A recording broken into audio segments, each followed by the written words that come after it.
Cordial saludo tengan todos ustedes, les habla Juan Guillermo Guerrero Méndez, 320-370-0091. Recuerda que tú estás en mí, yo estoy en ti, por lo tanto nos necesitamos. Productividad humana cuántica se hace presente en el mundo. Estamos pues en un tema en cuanto al yo y el nosotros, el egoísmo y el altruismo. Y podríamos decir pues que el hombre que se entrega a la distracción del espectáculo multifacético de la calle pues olvida su yo y vive exteriorizado, trascendiéndose en los otros. Y eso pues este es el pensador objetivo, aunque sus ideas no se agrupen en conceptos rígidos y sistemáticos, pero sin duda te preocupa cuánto sucede en el mundo y el proceso del acontecer en la historia. Entonces puede quedarse en un frívolo cronista de costumbres cuando uno está allá en la calle, digámoslo así, llegar a ser un historiador serio y profundo porque conoce su entorno y reducirse a ese mero charlatán de café o devenir un filósofo sistemático. Entonces es una opción que cada uno opta, ¿no? O toma más bien. Entonces la historia, por ejemplo, de China está más próxima para un hegeliano que la historia del individuo. El que se vuelca hacia el mundo a observarlo pues con interés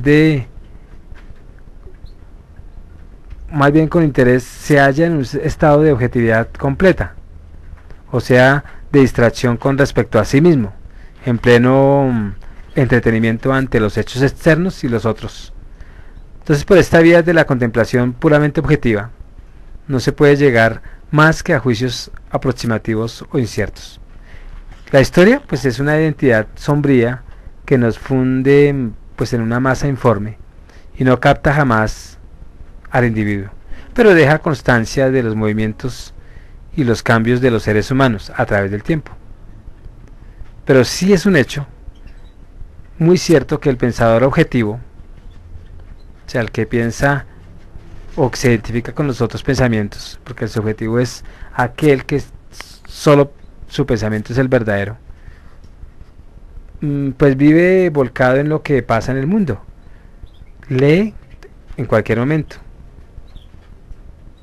como si fuera esa oración filosófica matinal. ¿Qué diría Hegel ahí en ese caso? Pues continuamente fuera de sí mismo, ignorándose, atento solo a lo que les ocurre y piensan los demás. Y frente a este pensar objetivo, pues existe un pensar subjetivo. Y la preocupación exclusiva por el yo propio y todos los aconteceres íntimos, pues llega un momento en que uno no siente interés por nada de cuanto está allá afuera. Y se retira en su aposento íntimo, se apasiona por su destino y existencia. Vive de sí y para sí. Entonces uno se convierte en un egoísta sublime, donde se aísla uno de todo y de todos se concentra, como un místico monje o castellano en su vida interior. ¿Afanoso de qué? De comprenderse, pues clarificando su yo opaco.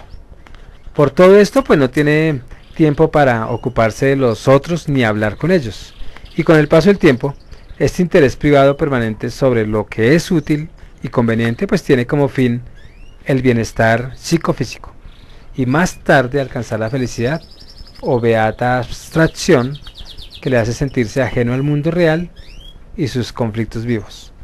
Entonces, el individuo que se encierra en sí mismo y es solitario, pues no necesita guía ni compañero alguno, no hay sociedad para él y rehuye hasta la menor sociabilidad, pero es difícil llegar a esta categoría del único y su propiedad. El yo, podríamos decir que es es lo solo, pues que realmente tiene y posee.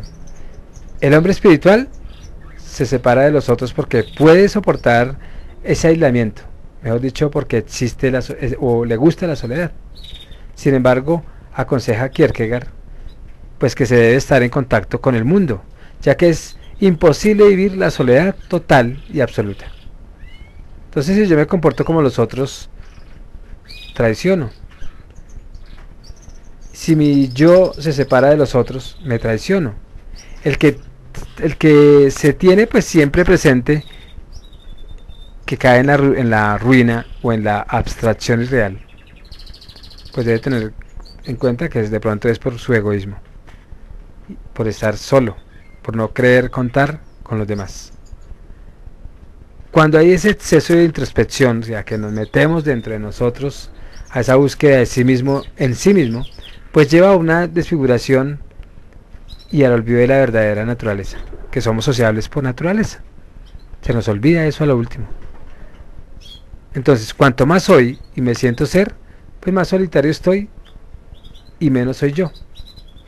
Más pobre me descubro. Y decía en una de las obras, no recuerdo de quién, decía: así negando la individualidad patética se alcanza la universidad del yo. Entonces cada individuo es una totalidad cerrada en sí misma, que al mismo tiempo pues vive inmersa en la totalidad vasta y abierta. Pero hay etapas en el camino de la vida del individuo y aún del yo, pues no es igual siempre, porque los otros se hacen presentes en su soledad. Entonces ya no se limita a mirarse tranquila y pasivamente en su recoleta morada interior donde crece el silencio, lo mismo que aumentan las sombras de la tarde, o sea, va envejeciendo uno en su soledad.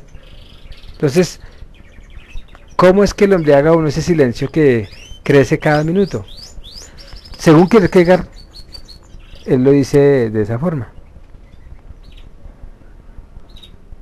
Entonces, abandonar la paz interior y buscar la actividad múltiple o el contacto con los otros, el diálogo profundo y revelador, es vivir en el devenir. Y el yo en proceso de ser, la existencia es dialéctica, y pasar de lo mismo a lo diferente es un esfuerzo y lucha consciente. Esta acción, pasión del individuo, negándose para ser o ser para no ser, es la esencia de la vida íntima del yo. Pero el proceso, y yo es el ego, ¿no? Pero el proceso de hacerse de parecer no tener fin, y despierta una angustia ligada a la trascendencia. Ya no puede vivir solo o aislado en la difícil tarea que es el propio devenir, sino necesita reposarse, descansar en el corazón del otro, se vuelve dependiente de todo. Para todo eso es necesario que franquear el pasadizo difícil que supone salir de sí mismo e ir a su encuentro, lo que al principio acongoja como una apostasía, una negación del propio ser. Sin embargo, la felicidad pues es intensa cuando descubre que lo otro no es un objeto o partícula del mundo real, sino que ese yo ajeno es un yo también dueño de sí mismo, en el que puede realizarse y ser más que nunca mejor, o ser peor. Entonces así se entabla el diálogo del solo al solo verdadero sujeto objeto del yo. Es evidente que el hombre, por más que se empeñe en vivir en su retiro doméstico, pues necesita y vive en otro, o de los otros, necesita de ellos. Igualmente aquel que está volcando en el mundo exterior, generalizando historias íntimas y proponiendo leyes universales del proceso de los hombres. Y poco a poco pues se le revela que para entender lo que sucede en su pequeño territorio o en el general de la historia, pues debe pensar subjetivamente sobre la objetividad real, sobre el mundo, Dios, hombre, el yo, pero no como un ser egocéntrico, sino como un ser capaz de ser con el otro. Entonces el multitudinario personaje que era conversador, animado y jovial, se transforma en un ser silencioso. Ahí es donde se produce este cambio radical, porque llega un momento en que le atolondra más bien esa dispersión en que vive, y también se percata de que sus conceptos y análisis de la realidad son imprecisos, son muy poco claros, lo que le crea una confusa angustia y una fuerte desazón interior. Entonces necesita comprenderse para poder comprender qué sucede en el mundo. Cierra las ventanas de su habitación y se clausura. Entonces en ella se mete allá en ese hueco o en ese templo. ¿Para qué? Para iniciar la reflexión interior. Y él dice que ya no va a perder el tiempo en divagaciones vacías de contenido sustancial.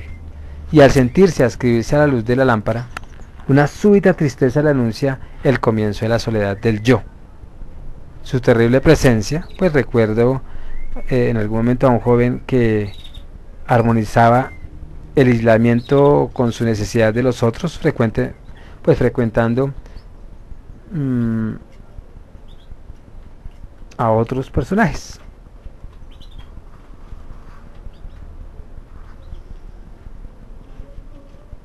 Entonces uno cuando se encuentra en esas palabras de ánimo para con discreción expresarlo a otros, pueden ser jóvenes, viejos, ya sea maduros o inmaduros, pero todos siempre seremos maduros o inmaduros según el punto de vista, o bajo personajes como los escritores, que todavía pues su academia les hace dudar de todo. Entonces allí empiezan a acudir personas y uno se observaba que era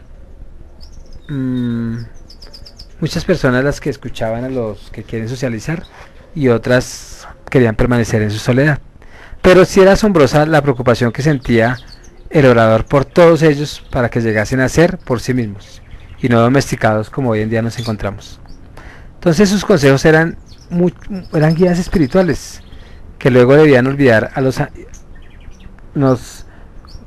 debíamos de olvidar más bien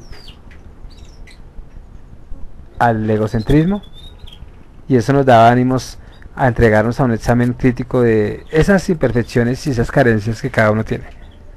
La palabra aprender pues era una hermosa comunicación sonora con los otros para iluminarse interiormente.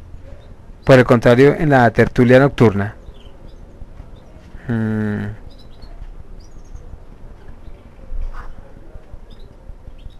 allí pues se discutían intereses públicos, políticos, de arte, de literatura, de ciencia, sin entrar jamás en temas privados ni íntimos. En las tertulias pues uno se da cuenta que hay personajes que frecuentan y tienen, digámoslo así, conceptos de antropología, conceptos del hombre, de lo divino, de lo humano, y temas pues siempre candentes, donde también en algún momento había ironía. Sin embargo, al ver uno de esos personajes, tanto el orador como los que están escuchándolo, en esas tertulias pues escapaban de la soledad de su yo y no salían del desamparo. Sí se hablaba mucho, se discutía bastante y hasta en algunos momentos pues uno evidenciaba como pelea, pero él regresaba, o cada uno regresaba a su casa de una u otra forma desconsolado de esas reuniones, porque no sacaban conclusiones ni de lo público, ni de lo privado, ni de lo abstracto, ni de lo general. Lo que sí salió positivo era que se forjaba una hermosa fraternidad, pues que cada uno no entendía, porque pues persistía la superación de la separación íntima de cada uno, y eso los hacía más unidos. Entonces las distancias entre los individuos allí reunidos pues eran de temas, eran distancia, y de fraternidad era cerca. Y ahí es donde pues inician esos intercambios de conocimientos, intercambio de emociones, intercambio de confidencia. Entonces abría su yo a los otros, que a su vez pues le narraba sus experiencias, y ese diálogo fue para muchos una verdadera apertura, porque salía su egocentrismo y se convertía más bien en pensar en el otro. El yo se convertía en nosotros. Y así vivió lo que el psicólogo soviético Jacob denomina una convivencia real y efectiva. Entonces ahí se desaparecen los yoes,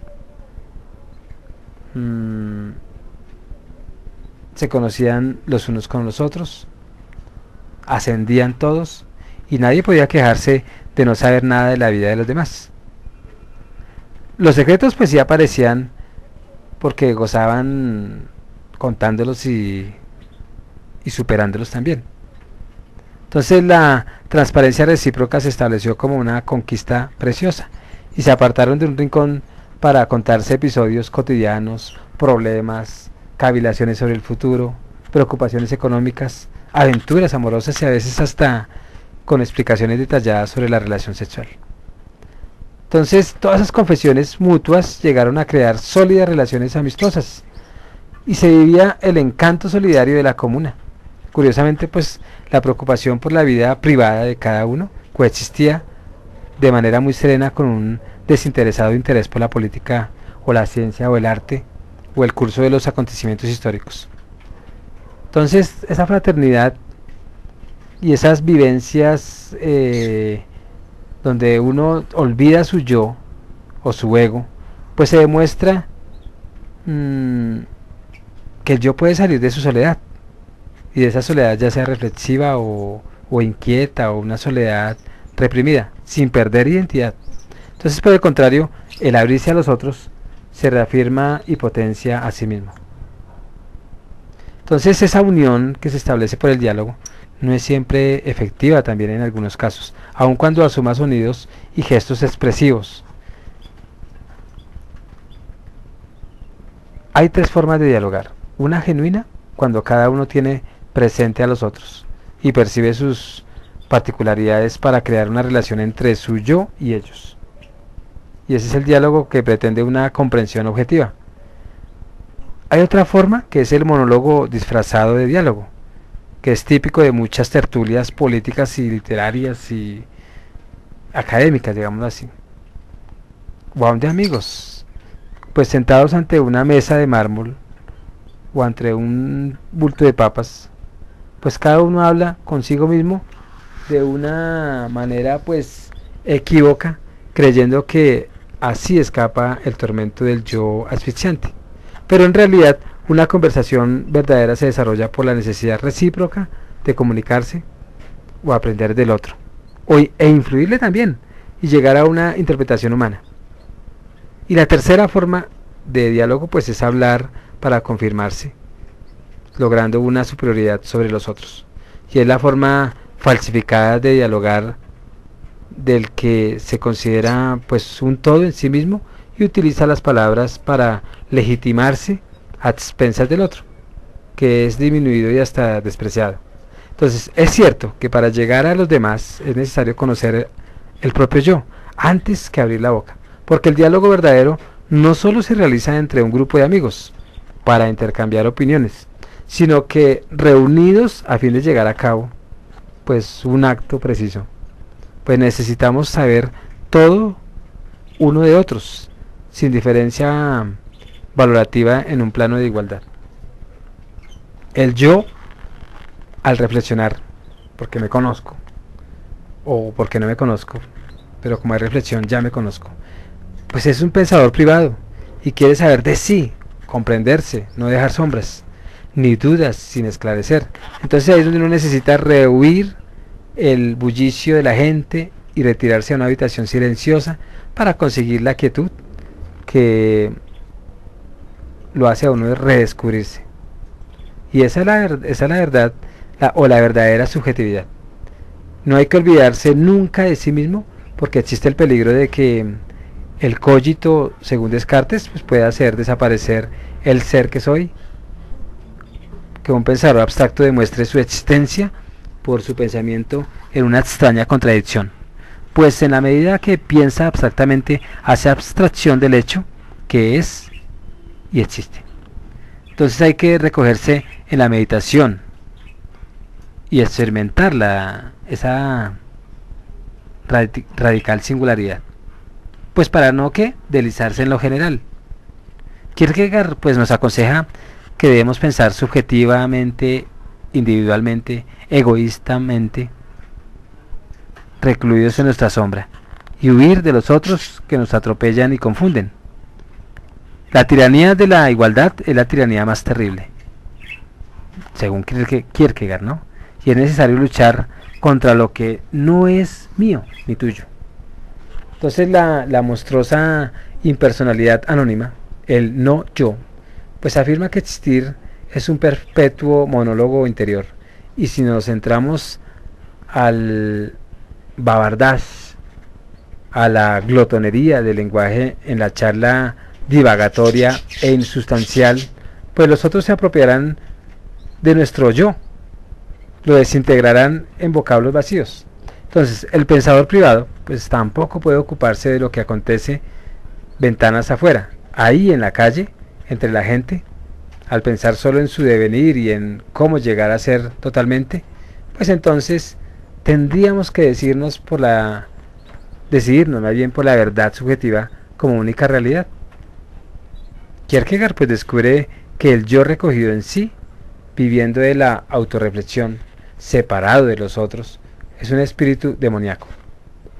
Por eso es que hay que estudiar mucho, porque Kierkegaard es un personaje que nos trae también unas reflexiones extraordinarias, pero hay que tener cuidado.